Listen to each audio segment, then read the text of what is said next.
s'appelait Jonathan Bourris et il jouait encore samedi dernier avec la JDA sur le parquet de Hyères-Toulon. Jonathan s'est tué sur la route dans la nuit qui a suivi. Il était l'un des grands espoirs du basket français. Membre majeur de l'équipe de France des 20 ans et moins, il jouait cet été les championnats du monde de la catégorie en Nouvelle-Zélande.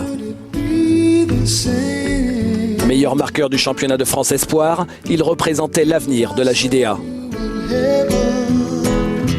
Jonathan Bourris avait 19 ans.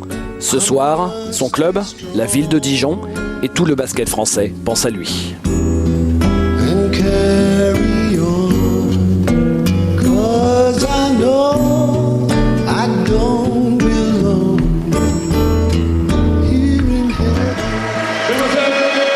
Bonsoir à tous, bonsoir Jacques.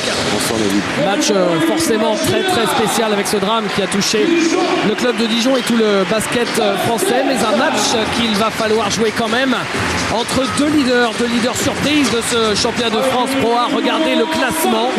Les deux équipes Cholet et Dijon sont toutes les deux en tête avec 4 victoires et une défaite devant des cadors comme Le Mans, Orléans et les autres. Et c'est donc, ça reste un choc du championnat de France de Pro A. Et tout de suite, Jacques, on va voir dans ce contexte spécial les clés du match pour l'équipe de Dijon. Oui, parce qu'il y a toujours des clés du match. Et pour les Dijonnais, il va falloir bien sûr donner du tempo. Cette équipe aime la relance. Cette équipe a 2 leaders offensifs, Ramel Bradley, Sean Marshall. Elle doit en profiter. Il faudra utiliser aussi l'atout Fazekas, un joueur de grande taille, des mains de rêve, un placement naturel qui est très efficace. Utilisez ce garçon. Et enfin, bien sûr, affronter la terrible émotion qui a étreint les jeunes de la JDA, comme le staff, Rodéal de Sarza en tête. On regarde rapidement les clés du match pour l'équipe de Cholet également, Jacques. Eh bien, pour les Choletais, il va falloir en premier chef installer leur défense. John Linehan est un formidable défenseur. Et il est le leader de la défense du CV. Il faudra trouver des solutions offensives.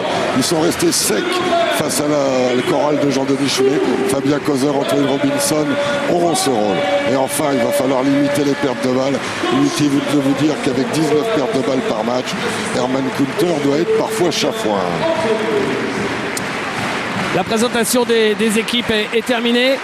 Dans toutes les salles de Pro A et de Pro B, il y a 1 minute de silence qui a été demandée. Et ici à Dijon, en hommage, c'est 1 minute d'applaudissements, probablement plus. Donc en hommage de Jonathan Bourris. Souhaite rendre hommage à Jonathan Bourris, joueur de la JDA Dijon Basket, décédé dimanche dernier lors d'un tragique accident de la circulation. Jonathan était âgé de tout juste 19 ans. Ce drame privera le basket d'un joueur au potentiel immense, dont le talent commençait à peine à éclater sur les parquets de notre championnat et sous le maillot bleu des équipes de France de jeunes. C'est donc en sa mémoire, mais aussi pour sa famille et tous ses proches, ainsi que le club de la JDA Dijon Basket et tous ses coéquipiers, que je vais vous demander de vous lever afin de respecter 1 minute d'applaudissement. Jonathan Bourris!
Voilà, il va y avoir maintenant 3 minutes d'échauffement. Le